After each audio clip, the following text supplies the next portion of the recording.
So I'm going to go over a little bit of just the basic history of the Orthodox Church. Like I was saying before, most Americans are familiar with a wide variety of different kinds of Christian groups, Baptists, Methodists, Catholics, Presbyterians, whatever. Pentecostals are a pretty big thing around here. But not a lot of people ever heard of the Orthodox Church, which is a real shame because the Orthodox Church is the second largest Christian group on earth, second only to the Catholic Church. It's the majority faith in most of Eastern Europe. It's a significant minority in a lot of other countries in Eastern Europe where it's not the majority, and in the Middle East. But there's not many Orthodox Christians here. You'll hear a lot of varying estimates as to how many Orthodox people are in the U.S., and a lot of them are not really reliable because you have a lot of people who identify as Orthodox maybe sometimes, but don't necessarily practice the faith or even believe in God. And you might have some people who come to church that are Orthodox, but they don't necessarily identify that way. So it's really hard to get a good count for how many Orthodox Christians are in the United States. But the history of the church, just from the pure historical testimony, the Orthodox Church is the segment of Christianity that developed in the Eastern Mediterranean world amongst largely Greek-speaking communities. So in the early church, you had a lot of different Christian communities of varying ethnic and linguistic backgrounds. They each developed their own traditions and way of worshiping. In Western Europe, broadly speaking, you had what we would call the Roman Rite, which developed from what we would now call the Roman Catholic Church, but there were other traditions in France and in the British Isles. They just all eventually came to be dominated by Rome, because Rome was the major city of that area until really about kind of the High Middle Ages, somewhere around there. In the East, you had a few larger cities. The East was the home of major cities for intellectual achievements such as Athens, Alexandria, and you also had majorly important religious cities like Jerusalem, and Antioch grew to be a city of that regard. And then you also had the Eastern Roman capital, Constantinople, that we would now call Istanbul in Turkey. So the Christians in these communities, largely you can divide them into two segments. You have the Greek-speaking segment and the non-Greek-speaking segment. The non-Greek-speaking segment kind of split off from the church pretty early on, in the mid 400s, and these are groups that we would call now the Assyrian Church and the Oriental Orthodox churches, which are important to mention, just to give some respect to them, because there's a Coptic church in Greenville that actually used to host this parish before we got this building. But if you ever look at a list of the churches that form these different groups, the Oriental Orthodox churches are pretty much those Eastern churches from the Eastern Mediterranean that were not Greek-speaking. And then the Greek-speaking churches are what we would now call the Eastern Orthodox Church. Sometimes you hear the Greek Orthodox Church, but that's not really accurate. From there, from the Eastern Mediterranean, through the work of Greek missionaries, the Orthodox faith spread up into Eastern Europe among the Slavic peoples. Kiev, and what we now call Ukraine, became a very important center for Orthodoxy in Eastern Europe and the Slavic lands.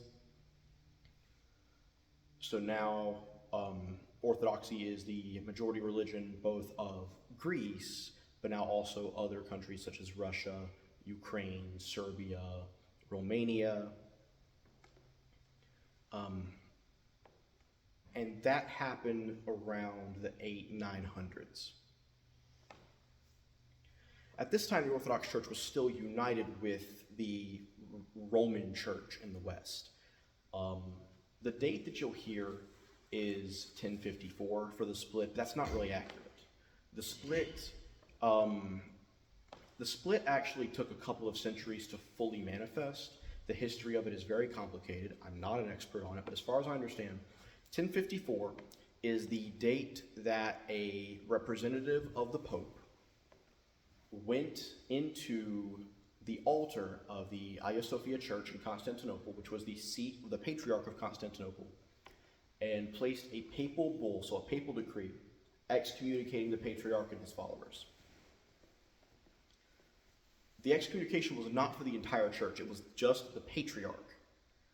The Patriarch responded by excommunicating the papal legate and I believe the Pope. There's a lot of really problematic history about this event. For one, the Pope had already passed away, so the papal legate had no authority to actually do this at this point, but obviously with how slow news traveled back in the High Middle Ages, nobody knew that.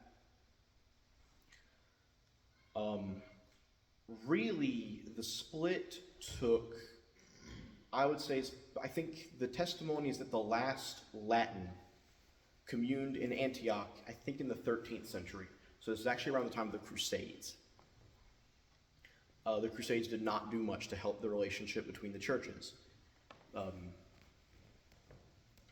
I think really the split became permanent actually really around the 1400s because of the Council of Florence, which the Catholic Church considers to be an ecumenical council. So it's a binding authority for Roman Catholics.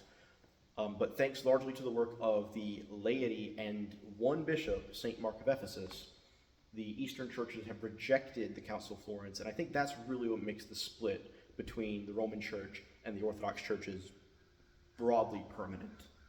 Of course, God willing, no schism is permanent, but at this point, I don't see much hope for us ever reuniting with Rome. Nor do I really desire it. From then on into the later 1400s, the Orthodox Church in Greece, what we would now call Turkey, and much of the Middle East fell under the domination of Islam at the hands of the Ottoman Empire, which was an interesting time for them. On the one hand, they were a persecuted religious minority. On the other hand, they also controlled most of the wealth and business. So they were a minority and a persecuted one, but also a very powerful one at times. This is also really where I think you can see the start of nationalism in the Orthodox Church, because the bishops of the church, especially the Patriarch of Constantinople, were also given official roles by the Ottoman government as ethnic leaders for the Greeks. Fast forward into the 20th century, and the rest of the churches end up under the dominance of communism, which took varying forms. The church-state relationship under communism took a couple of different forms in different places, from forced collaboration to actual open persecution, sometimes both. Sometimes there were periods of relative tolerance. There's a long history there, and that gets us to the modern age. The Orthodox Church now,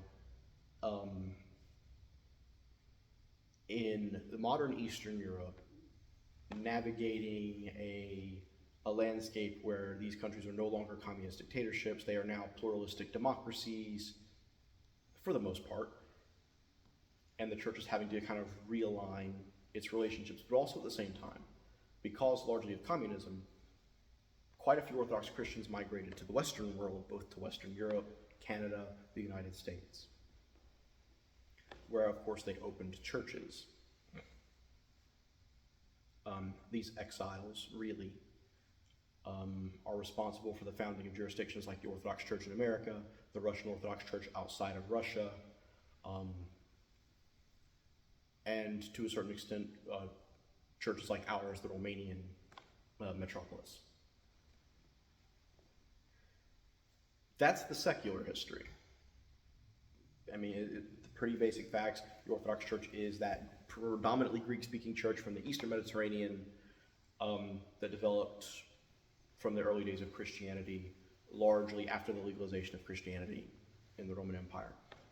From our perspective as Orthodox Christians, the Orthodox Church is the church founded by Jesus Christ. There is no other church that possesses the truth as we possess it.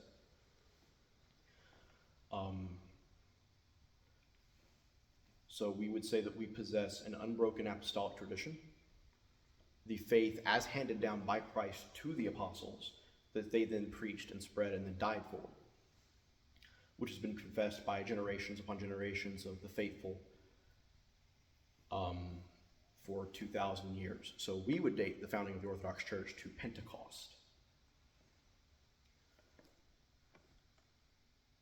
And I think there's a lot of evidence to back this up. But of course, there are also challenges to this historicity. One of the big ones for today, being the Sunday of Orthodoxy, is the use of icons in the church. This is a big question that a lot of people have, is how is venerating icons and not idol worship? And I think I can answer that question. See, idol worship is necessarily false worship given to a false god. And I specify it's false worship given to a false god because you can give false worship to the true God. We call these things liturgical abuses. We call these things heresy, false doctrine. Great example in the scriptures. Think two sons of Aaron go before the Ark of the Covenant, and I believe it's implied that they're drunk. But they go before the Ark of the Covenant, and I think the text reads that they offer to the Lord strange fire that he had not commanded. And they are struck dead before the Ark of the Covenant because they are liturgically abusing. They are offering false worship to the true God. So the difference is you cannot offer true worship to an idol. You cannot truly worship a false god. It's always false worship because you are worshiping a demon. Icons are not something that we worship. And I think people misunderstand what idolatry is, what pagan idolatry was. Pagan worship, pagan idolatry, was largely based on offering sacrifices to a god through an idol, which was regarded as a specific instantiation of that god. The god was said to inhabit the idol or be present where the idol was present in a kind of carnal way almost. And in some cultures, this will even go so far as like when you offer worship to a pagan god, you offer sacrifice to the idol so that the god comes down and inhabits the idol, and you can get the god to do what you want. That is not how icons work. Like, I don't... An example. This is a perfect example. This is an icon of the Mother of God holding the infant Christ. I don't offer sacrifices to this. I don't offer worship to this icon in the hopes that Christ or the Virgin Mary will come and inhabit this icon while I'm worshiping them and do what I want. That's idolatry. That is blasphemy. What I do with this icon is that I set this up in the place that I go to pray. And I offer my prayers to Christ. I offer my prayers to the Mother of God because we believe the saints are alive in Christ. The Bible says that God is the God of the living, not of the dead. And this is a very important distinction. The saints are not dead. They are more alive than we are at the throne of God, always praying for us, always interceding for us, because that is the calling of the saints, to reign with God. And how do they do that? By prayer. This is how we reign with God. So when I go to this icon, the icon itself is a resource. It's a tool, like a Bible, or like a cross, or like incense. It is a tool to remind me that Christ is always spiritually present. The Mother of God and the saints are always spiritually present in Christ when we need them to help us. And when I look at this icon and I can pray, Lord Jesus Christ, Son of God, have mercy on me, a sinner, and I kiss the feet of Christ. Of course, I recognize I'm kissing it, an icon. It's wood and paint. I'm not offering honor to the wood and paint of the icon, and I'm not assuming that Christ is dwelling in the icon. I'm kissing the icon in the same way I would maybe kiss a photo of my grandma, who sadly passed away. I can't kiss my grandma anymore, but I can kiss her photo. Same way I can't kiss the feet of Christ. So I can kiss his feet in the icon, as depicted in the icon, offering my prayers to him and offering honor to him, because Christ deserves honor. I can pray, Most Holy Theotokos, pray for us, and kiss the hand of the Mother of God. The same way that maybe I would kiss the hand of, if you're like at a formal event, meeting, say like if you see a diplomat meeting a head of state and his wife, you kiss the hand of the lady. It shows respect. I show respect to the Mother of God because she is the Mother of God, and she plays an important role in our salvation. Of course, I recognize this is not Christ and the Mother of God. This is a representation of them. It's a symbol. But I engage in these prayerful actions with this symbol to show my honor and respect for who is depicted on the symbol, or for the event that is depicted on the symbol in cases like of icons of the Last Supper or the resurrection. It's not the icon itself that deserves honor, although icons should be respected. I mean, it's a sacred object. You don't just go around desecrating religious items. But truly, it is the people depicted on the icons who deserve our honor and respect, and we use the icons to show that honor and respect. We don't worship icons. We don't offer sacrifices to the icons, and we certainly don't offer sacrifice to the Mother of God. That would be idolatry. We offer sacrifice to Christ. And in fact, it's actually Christ that offers the sacrifice. We can only offer to God what he first offers to us. But this is the point of the icons. And I think that's a big sticking point for a lot of people with Orthodoxy. It definitely was for me. But I think it's a very important reminder to know that we are not alone. The church is not just us here still struggling in this life. The church is all people who have worshiped Christ from the beginning of time to now, who are with Christ and in Christ. And we can still ask for the prayers of the departed saints because they are departed from this life, but they're not dead. Death is separation from God. The saints are united to God, far more closely than I will ever be. And I think once you grasp that, it starts to make a lot of sense. We come into the church, we worship with the saints and the angels present with us spiritually. We direct our worship to God with his saints. And we ask for the Lord's mercy, for the help and assistance of the saints.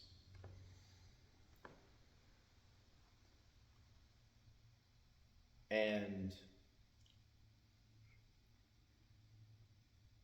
I think it's a fuller faith. You can read in the book of Revelation that the elders are at the foot of the throne of God and offering the prayers of the faithful. This is exactly what we do when we ask for the prayers of the saints. The elders are deceased. They are departed. They're at the foot of the throne of God in heaven. These are not living men offering the prayers of people that they personally know. They are holy men who have died. I think the implication is have been martyred, offering the prayers of the faithful still living and struggling on earth at the end times depicted in Revelation.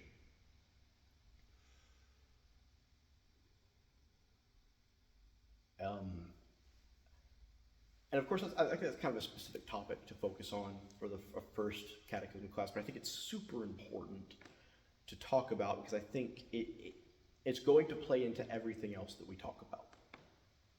Why is the liturgy carried out the way that it is? Why do we mention the saints and the Mother of God so much in the liturgy? Why do our prayers mention them so much? Why do we have icons? Why do we do these things? But I think it's an important topic to start out with because it's going to lay a lot of groundwork for why does Orthodoxy look the way it does? Why do we do the things that we do and not do them some other way? And now I'm going to transition a little bit into talking about how this class is going to go forward, the kind of resources that we'll be using that I'll give you all access to. And then, maybe hopefully answer some questions that you might have. So going forward, again, we're going to meet every Sunday, except for a couple of Sundays during the Paschal period. The class is going to focus predominantly on more practical, experiential aspects of Orthodoxy, because the best way to learn the theology is just to come to the church. Follow along with the liturgy, study the liturgical texts, read the scriptures, and pray. That's the best way to understand Orthodoxy. The best catechist is the Lord. I am nothing but his unfaithful servant. But for that purpose, there are some great resources that I'm going to make use of. That I will provide. There is a text online of the Divine Liturgy with references from the Scripture that shows you exactly where the prayers and hymns of the liturgy are pulled from scripturally. I will send that to all of you because it's very worth reading. I have, unfortunately, only one copy, but I have a commentary on the Divine Liturgy that's actually more meant for like young teens, but it's really, really easy. It really perfectly explains liturgy. Caden's already read it. He really enjoyed it. I've read it, and I really enjoyed it. I'll make use of that and pull quotes from that and send screenshots and pictures of what I'm talking about in it. There's a really beautiful picture. Like literally just like a little illustration in the corner of the book where on one page Caden will know immediately, I think, what I'm talking about, where it's talking about the section of the liturgy where we actually receive communion, where you have on one page you have the priest communing a child, and you turn the next page. It's still the priest's vestments, but it's actually Christ communing the child. There's a lot of really beautiful and symbolic illustrations in that book that I'm definitely going to share with you all. Other than that, I will share with you references from the saints and the church fathers as they're appropriate, but those guys, a lot smarter than me, so they can get into some pretty deep theology that I don't feel qualified to explain at this point. So as we go forward with this class, just make sure that you're here for the liturgy. Lent is a wonderful time to get used to the services, to attend the liturgy, to really follow along. Right now, we're using a different liturgy. It's the Divine Liturgy of St. Basil instead of St. John. So I think we don't have any books that have, most of the prayers are the same. Most of the liturgy is the same. But what's different is super important. So I think I will print out the differing parts in English for y'all to be able to follow along with, because they are very important. And St. Basil's version of the liturgy is very beautiful, that actually kind of recaps all of God's history of interacting with mankind. That's why the segment of the liturgy where we're finally consecrating communion, the anaphora, takes so long, because it's a full recap of basically the history of salvation.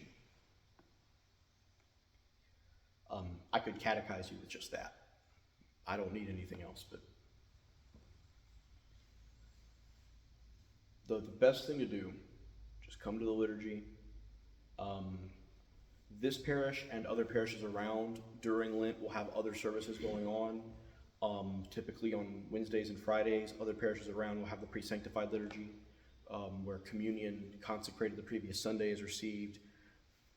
I'll try to keep you all up to date on what's going on at different parishes around. I have friends at a lot of them. So attend services just as you're able, during the week, because the weekday services are beautiful. Try to be here during Holy Week. We do Pascha at midnight. It's tough. It's tough to be here, but try to be here. I'll be here And the best way to, I think, learn really about the theology of Pascha and the importance of the resurrection is just to be here for that liturgy. It's beautiful. And then as we go along, as you start to get more of a natural feel for Orthodox faith, just through osmosis, through attending the services, this class will hopefully elucidate some of those things that are still kind of escaping you and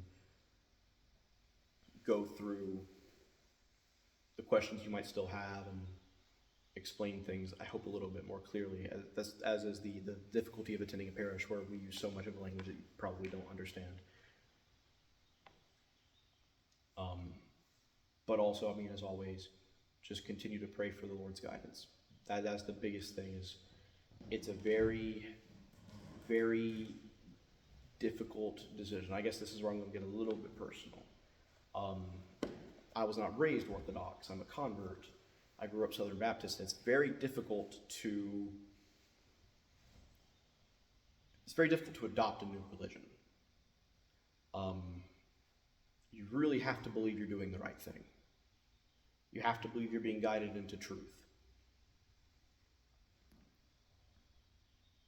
So continually pray for the guidance of the Lord, that he guides you into truth where you need to be, where he wants you to be. And hopefully that remains with us. But you have to be sure you're doing the right thing. You have to know, you have to feel that this is the right place to be. And hopefully I can explain in some detail why it is. But ultimately, a catechism class is not going to teach you. A catechism class is not going to convert you. A catechism class is going to explain things that we do. It's going to explain why we do them and our justifications for that. But conversion happens in the heart. It is the work of Jesus Christ. It is not the work of me. It's not the work of you. Well, it is your work as well. You have to respond. But pray for guidance. Pray for peace. Pray for knowledge and understanding. And attend the services as you can. And be here for the class whenever I do it. And hopefully you start to understand a little bit more and we can get through this and you will join our lovely church. Because I can tell you personally, Orthodoxy has done wonders for my faith and my walk with the Lord, and I hope that it does those wonders for you. And I think that's going to be the ultimate evidence of the truth of Orthodoxy is when you see it in the lives of the people around you. But not really much going on for a first class, just kind of a basic introduction, talking about really kind of the importance of the Sunday of Orthodoxy and the icons. We'll get more into detail with stuff as we go along. But that's about it. In the meantime, do we have any questions before we stop? Is there going to be a catechism class about the split between Catholicism and Protestantism? That's actually something I'm putting some thought into because I am definitely going to talk about other kinds of Christianity and where we differ. My problem with this is that I don't think that it makes sense in the modern day to look at Christianity as kind of like a three-branched tree of Orthodoxy, Catholicism, and Protestantism, because especially in the modern day, Protestant is a meaningless term. It just kind of means not Catholic. I guess the basic summary, I'm working kind of with a theory that really there are, I guess you could say, four and a half in a sense, or like 5 kinds of Christianity. You have Orthodoxy, you have Catholicism, you have really what I would call Protestantism, which are the classical Protestant churches, what we would now call, I think, the main line, evangelicalism, and the charismatic movement. Evangelicalism and the charismatic movement are really very similar things. I don't think there's any such thing. Well, there are non-evangelical charismatics because there are charismatic Catholics. But other than them, I think all charismatics are evangelical in some way. And then you have to get into, obviously, like the mainline versus conservative Protestants versus like confessional Protestants. Like, we will talk about it. I have to figure out how to talk about it because Protestant Christianity is a very wide field with a lot of very different beliefs that I I want to be honest about their false doctrine, but I also want to be respectful of their belief. So we are going to talk about it. It's going to take a little bit, and I'm going to have to work that one out. But we will.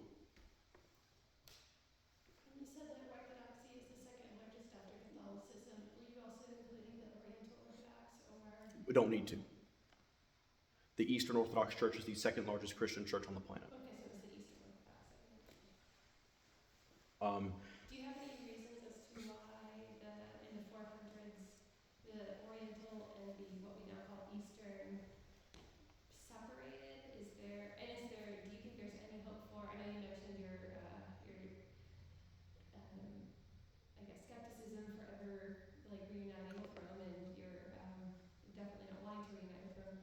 But is there any hopes for like the Oriental? Because I did pass the Coptic one in Greenville. I kind of came across it unexpectedly. that's a really good question, and I think so. There are both political and cultural reasons and theological reasons for the split between the Eastern Orthodox Church and the Oriental Orthodox Church. And again, I know these are very confusing terms, especially I think you're not familiar with these churches at all, because they mean the same thing. Like Oriental, Eastern mean the same thing.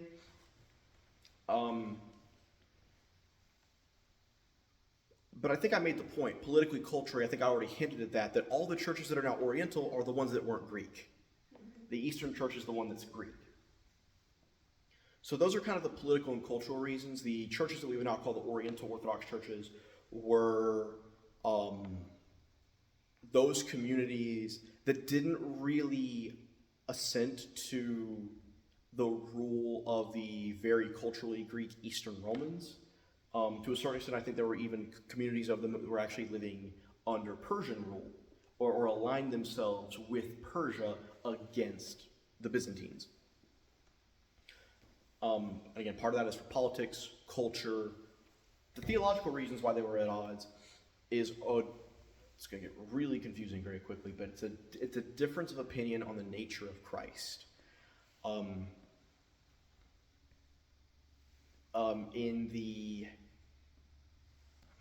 In 451 AD, there was a council held in the city of Chalcedon that defined the Orthodox position on the nature of Christ. And as far as I understand it, it's been a while since I've read up on the council, so I don't want to get this wrong and then teach heresy.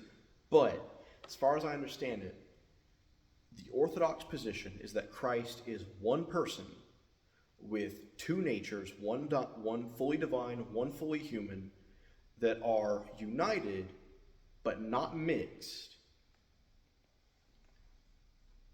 I think that is the Orthodox position on the nature of Christ. It's one person, two natures, one fully divine, one fully human. He's always had his divine nature. He gains his human nature at the incarnation. There were early heresies that said that Christ only had a human nature, that he's not divine. There's other early heresies that say he's fully divine, not human. Ones that say he was born fully human but became fully divine.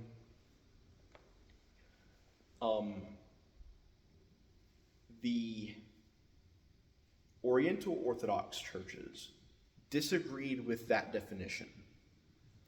And I think their scheme is that Christ is one person, one nature, that is both fully divine and fully human. So he's not a mix of divine and human like a demigod. He is fully God and fully man, but they say one person, one nature. That one nature is fully divine, fully human. I believe that is the Oriental position.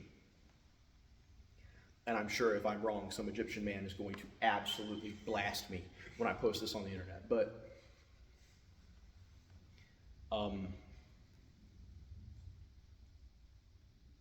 it's very debatable as to how much of a difference there is. I guess to continue answering the question, like, am I hopeful for a reunion? I actually am with the Oriental churches, because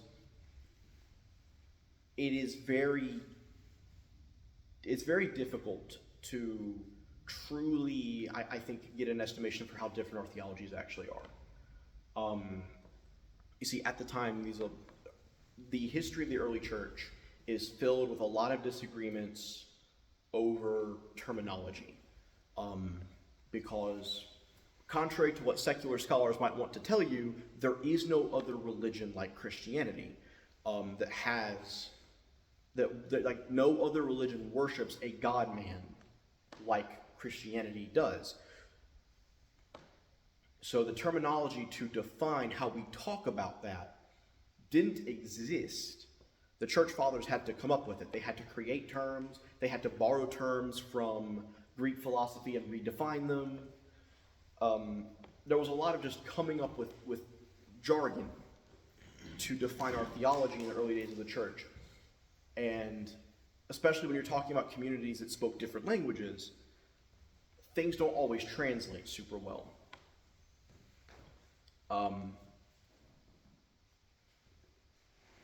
A great modern example of that in the Catholic Church is that, obviously in a Catholic Church, when you recite the Creed, you say the Holy Spirit proceeds from the Father and the Son, because that's what it says in Latin. But if you go to Greece and you find one of like the 2 Roman Catholic churches that exist in Greece, and they recite the Creed in Greek, they don't say "and the Son," because the Catholic Church has tried to make amends with us by saying that in Latin it's okay, in Greek it's heresy. I don't buy it. I don't buy it because of the Council of Florence, and maybe I'll talk about that a little bit later. But you have that kind of thing going on legitimately within the early church, where a church father who speaks Greek might say one thing, but then a church father speaking, say, Coptic Egyptian predominantly, who maybe Greek is his second language, it's not quite translating. Then you have like St. Augustine didn't speak Greek at all. So he had to read like Latin translations of other fathers, which is I think why his theology is a bit weird sometimes. Modern dialogue efforts between us and the Orientals has brought us a lot closer together. I think now we're starting to kind of understand that there doesn't seem to be that much actual difference in our theology. And in the United States, at least, Oriental Orthodox priests are actually trained at our seminaries a lot of the time. And a very interesting point, the Oriental Orthodox communion is actually more decentralized than us. So obviously the Catholics have a very hierarchical, centralized authority structure with the Pope and the cardinals underneath him. We have a less centralized one, where technically the Patriarch of Constantinople is the first, but the other patriarchs are just largely independent. The Orientals are even more decentralized. I think they're technically kind of shepherded by the Coptic Patriarch, but he does not have a lot of authority over the rest of them at all. What's interesting to note is that we just restarted dialogue between the Eastern Orthodox Church and the Oriental churches, I think last year or the start of this year. And I think it's been like 20 years since dialogue has happened. And this comes off of the heels of the Oriental churches ending their dialogue with Rome and deciding that they can no longer have dialogue with Rome. So I'm more optimistic that there could be a reunion between us and the Oriental churches, especially if the Oriental churches are not also pursuing reunion with Rome. Of course, now we also have to definitively not pursue reunion with Rome, which I don't think we really are. But yeah, no, I do think there's hope for reunion with the Oriental churches. I do hope that happens. I don't think they really believe anything different than we do. I think it's a difference in language and preferred terminology, whereas with Rome, there's actual difference in doctrine. We believe different things than Rome does, whether or not they want to really admit that. With all due respect to Roman Catholics, I love them, and I do think they're Christians, but our theology is different. I'm not so sure it is with the Orientals.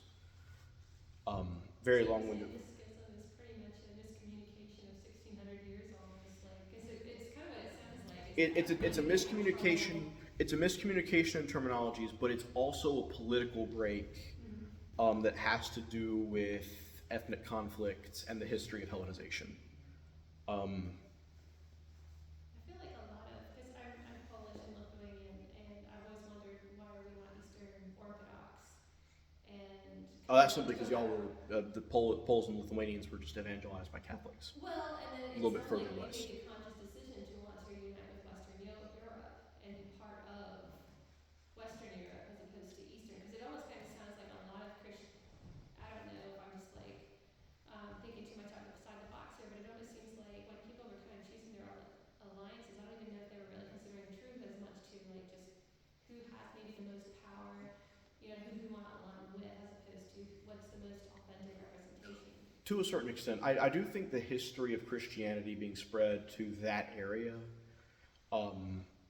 it's like if you're looking at a map of Europe, the Orthodox Church was coming from Greece up this direction, whereas I think Poland was kind of evangelized by Catholics coming from this direction.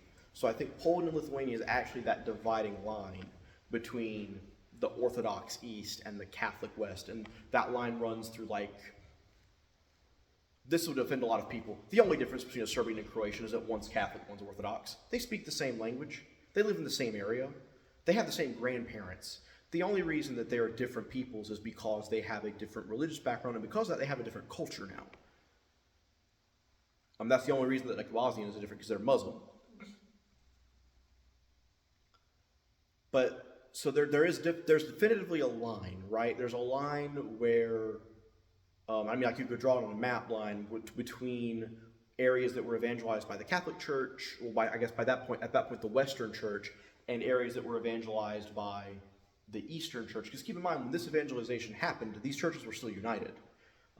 I think Poland was largely evangelized pre-schism, or at least at that time when the schism was not definite. And then I think Lithuania was largely just evangelized by Poles. So, the interesting thing about that's really fascinating is that you actually, if you go to southern Italy, there are the remnants of a church there that's called the Italo-Albanian Byzantine Catholic Church. They are Eastern Christians, so they, we'll have to get into liturgical rites at some point so you'll understand what I'm talking about. But basically, the Italo-Albanian Church are Eastern Christians, so they worship like we do. They use the Divine Liturgy, they have iconostases, their churches look like ours, but they are Catholics. They've always been Catholics. They've never been Orthodox. They've always been under Rome. Because they lived there, right? The origins of that church, no, I think they were under Constantinople for a very small period of time, but that church has its origins in groups of Greek migrants and like Greek natives of southern Italy who followed the Byzantine rite. They followed Orthodox traditions, but because they were in Italy, they were subject to the jurisdiction of the Pope. Conversely, there was a Benedictine monastery on Mount Athos into the 13th century. That was actually the second most important monastery on Mount Athos, and was faithfully Orthodox the entire time. And it was never under the authority of Rome, because Mount Athos is under the authority of Constantinople. And you actually did, I think, had some areas that for a little while, you had churches that were under the authority of Rome, but were Eastern, and churches that were Western, but under the authority of the Eastern churches. It's fascinating. I think even now in the Middle East, I think in Syria, there's one village that is Eastern Orthodox. They are under the Patriarch of Antioch. They're part of our church, but they still speak Aramaic, and they still use the Syriac rite. They don't use our liturgy. They use a form similar to what you go to like a Syriac Oriental church, because that's their culture. Jurisdiction's a mess. It's complicated, it's messy, it's not easy to talk about, but that's typically what you end up with stuff like that. Like, is you have, if you sent missionaries out from Germany under the authority of Rome, the people they evangelize are going to be under the authority of Rome. It doesn't matter if they're closer to Russia or whatever, the boundaries of the church grow where you send missionaries. So I think that's what happened with Poland and Lithuania. And also I think just like the Baltics were predominantly Catholic, and obviously Scandinavia up until the Reformation. With the exception of many of the Sami people in Finland, a lot of them are Orthodox. But politics also plays into it. Politics does play into it. The only reason that there are other than the Italo-Albanians, the only reason that there are Byzantine Catholics is largely to escape Catholic persecution in the 1600s. With the exception of the Melkites in the Middle East, but that's a different story and a different political problem. I guess we'll have to talk about that a little bit, some of the politics of the church, especially when you're coming into a church that is hierarchical and has bishops that have a lot of power and authority. You have to wade through the jurisdictional mess. Why are there 30? Why are there like 30 different Orthodox jurisdictions in the United States? I'm exaggerating that number, but there's a significant number of Orthodox jurisdictions in the U.S., and that should not be the case. Do you ever think the Melkites and Ruthenians and other like Eastern Catholics will ever break ties with Rome and rejoin Orthodoxy? Melkites maybe, the Ruthenians no. I used to attend a Ruthenian Catholic church for a little while before I came home to Orthodoxy, and the sense that I get from Ruthenians, first of all, the Ruthenian church is an interesting situation because obviously the Ruthenians or Carpatho-Russians are a Slavic ethnic group from Eastern Europe. They're just a Slavic ethnic group that's never had their own country.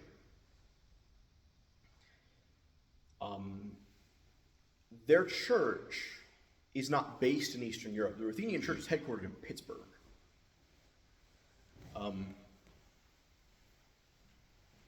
So it's a very American church. I think they've only got actually one diocese in the Eastern Europe, and I don't even think the Ruthenian church actually controls that diocese. I think it might be immediately subject to the Pope.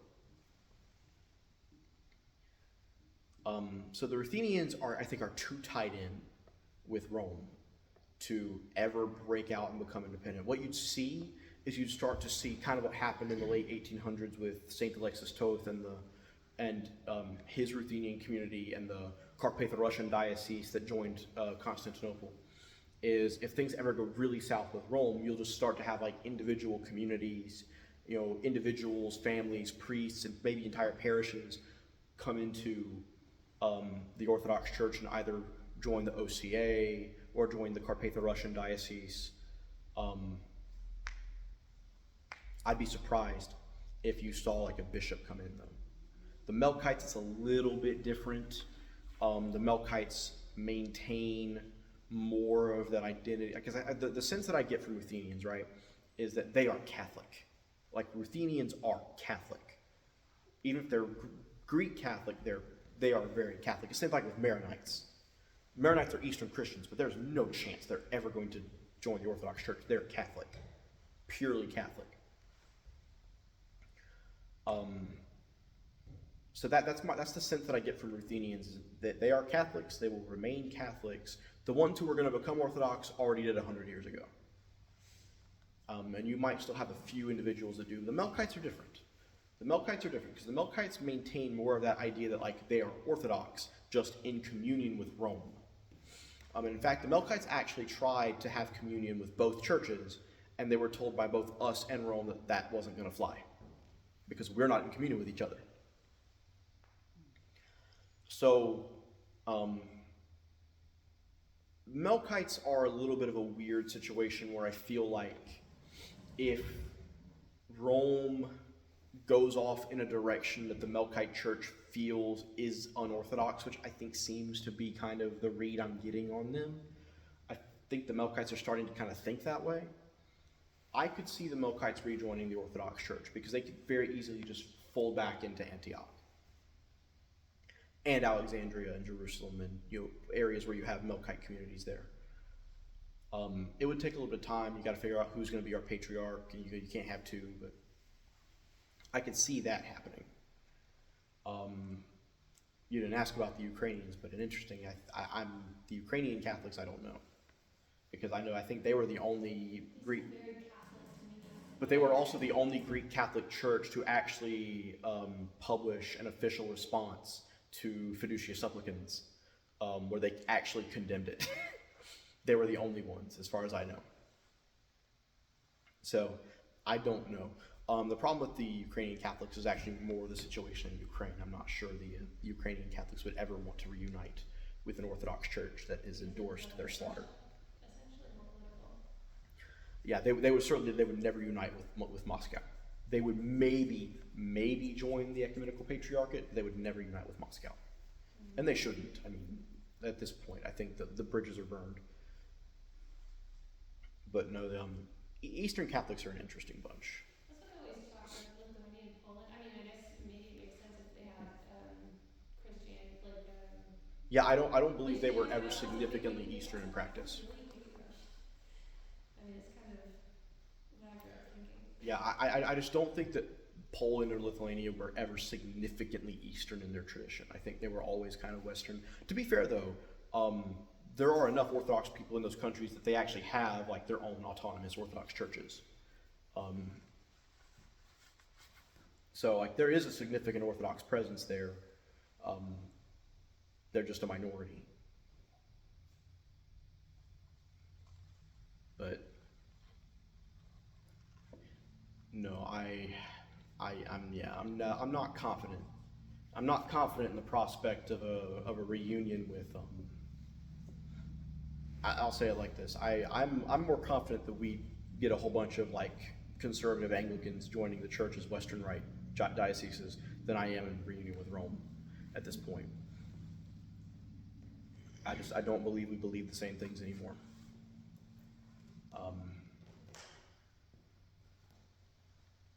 Good questions, though. I know there are joint activities planned between Rome and Constantinople, and I think representatives from some other churches for the anniversary of the First Ecumenical Council, which turns 1,700 years old this year. They're actually doing joint Pascha stuff. I obviously can't do joint like services, but there's going to be some joint recognition because we celebrate. Is it the same time this year? Yeah, we celebrate Pascha, Easter at the same time this year. Rome apparently might move back to the Julian date for Easter, which would be really fascinating to see at this point. That we celebrate like a Protestant Easter and then a Catholic Orthodox Easter instead of like Western Easter and then Orthodox Easter. But I think that, unless anybody else has any questions, I think that's enough for the first class. Not really a whole lot of detail except on icons, which is kind of what I wanted to do. Just keep it broadly general, the history of the church, and then talk about the icons because that is the importance of the Sunday Orthodoxy. And then next week we will get in. Next week is the Sunday of Saint Gregory Palamas. I am not going to discuss essence energies. I'm not doing it. Not next week. Next week, I think I'll talk more about just the basic doctrine of the Orthodox faith, what we believe. I might go over the creed, and just like what we believe as opposed to what do Catholics believe, what do Protestants in the broad scope believe that's different from us. Just kind of get the basics of our doctrine and our faith down and kind of build from there as to how we express that faith, how our worship works, how our prayer works, and all that kind of stuff. Hopefully by the time we get to All Saints, I can discuss some more in-depth topics, but I think that was good. Hope that was at least somewhat helpful. Hope you all be back next week. Well, you won't. You got to work, but you know, hope we'll have you here for future classes.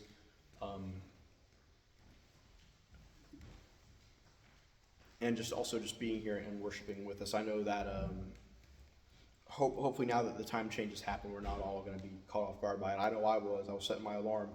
You know, it was like 1 o'clock in the morning. I'm setting my alarm for 7:40. 7:45 this morning, and it says you got 5 hours to get to bed, and I'm like, that's not right. There's something about that that's really wrong. But hopefully we'll have you all here to worship with us and be here for the classes, and hopefully you'll end up joining the church. I think it's a lovely place. Our church is a lovely church with a lovely tradition that I think preserves the fullness of Christian faith, and we could always use more people. I think this community could always use more converts and more Americans. That is the future of Orthodoxy in the United States, and I hope that we start building that in this parish. I really would like to see that happen, but thanks for being here, listening to me ramble, and Lord have mercy on all of us. We all need it.